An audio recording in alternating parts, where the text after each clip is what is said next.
there, and welcome back to Plow and Pantry. Today I am making some cranberry vanilla jam. I'm going to start by sticking a plate in my freezer because this is my favorite way of testing to see if a jam is ready. There are a lot of different ways to tell if jam is ready, but that's my favorite. There's like the spoon test and texture that way, things like that. So this actually is, these are going to go into my Christmas baskets. Every year I make baskets for friends that have cookies, fudge, jam, homemade things like that. So sometimes I put a different jam. I think I made a video in a previous year of an actual Christmas jam I made. It's got like cinnamon and cloves and stuff in it. It's really good. But this year I decided to make my cranberry vanilla jam. I'm starting by putting in these cranberries that I bought on sale last year and froze. So they're thawed now. I also have strawberries that I'm gonna use that I have also thawed from the freezer. You can use fresh ones, that's what I normally do, but this past October, I was doing a freezer challenge. I'll link that playlist somewhere if you're interested in it. And I found these that I had bought on clearance for like 60 cents a bag at the end of last Christmas. And so I pulled these out. I had remembered that that's what I bought them for. And normally I use, I have frozen strawberries from our garden, but this past year when most of my strawberries were ready in May, I was getting a small surgery. And even though it was a light one, I wasn't good enough to go out and pick them because they're typically ready all within like 1 to 1.5 week period. So I have 2 of the 12-ounce bags of cranberries in here, and I'm just gonna pulse them.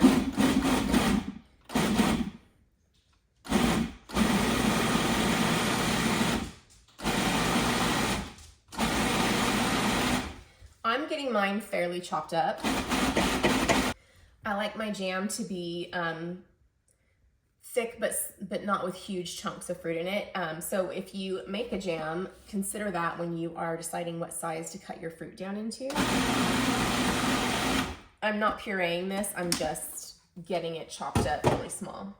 I'm gonna put this in a stock pot with a 1/4 cup of sugar to macerate it. Let me get my pot and sugar.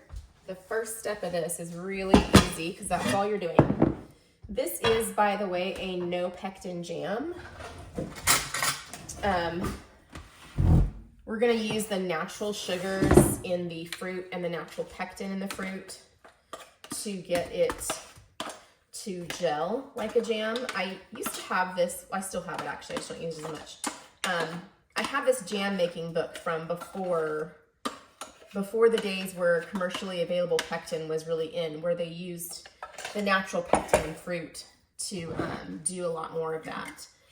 And one of the things I learned just from using very similar recipes to what I do now is that sometimes you just have to cook something that has pectin longer to help the sugars and the pectin and stuff come together and make things gel.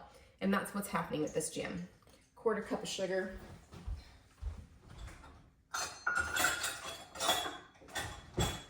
Okay. I'm just gonna sprinkle this over the top and let it sit for an hour to macerate.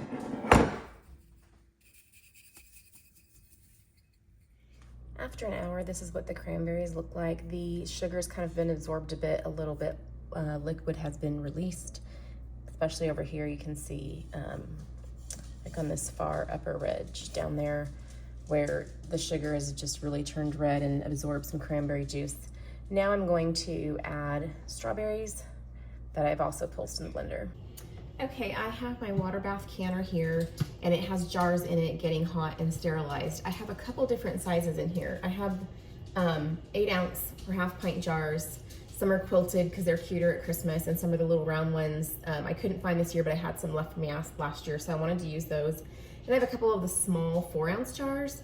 Those are for when I take a basket to someone who only has 1 or 2 people at home. And they may not need as much jam or like as much. Those can be processed for the same amount of time. The 4-ounce jars are processed at the same amount of time as the 1/2 pint jars. So that's totally okay.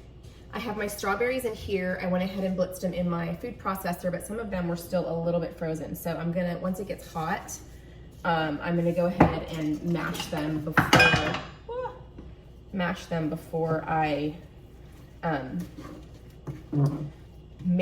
finish up the jam.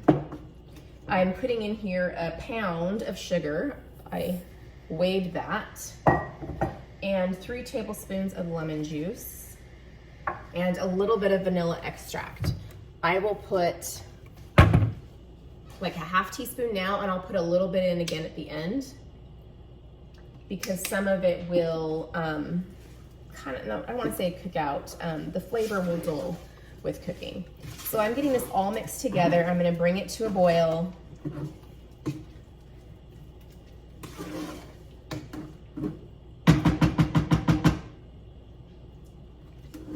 I'm going to get this all mixed together and bring it to a boil, and I will see when it's okay. It is boiling now, so I'm going to let it boil for 20 minutes and stir it occasionally while it boils.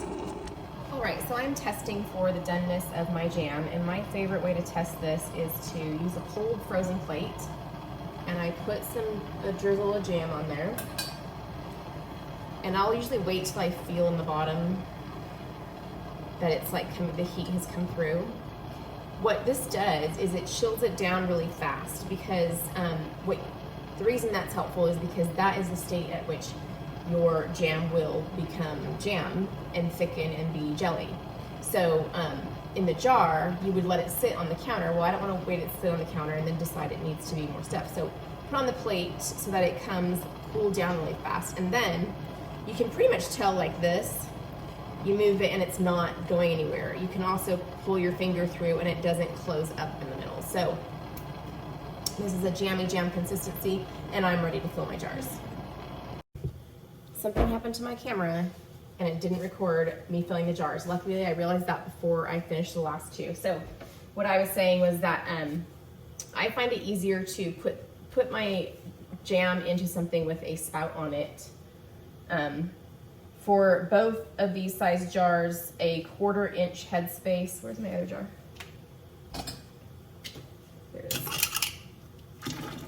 1/4 inch headspace is what I want to use.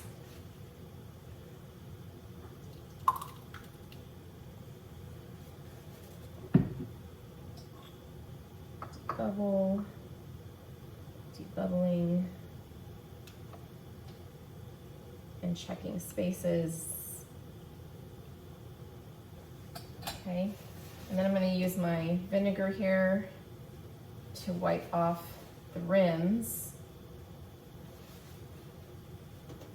Jam making can be like, for me, it's the messiest rims I get is from jam and jelly.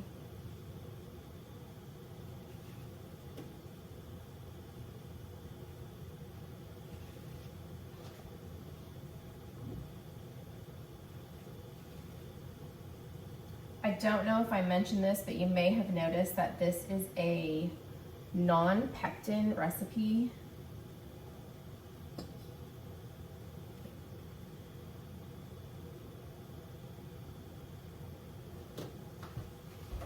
Okay, I'm ready to get lids on these. Lids and rings, and get them in the canner.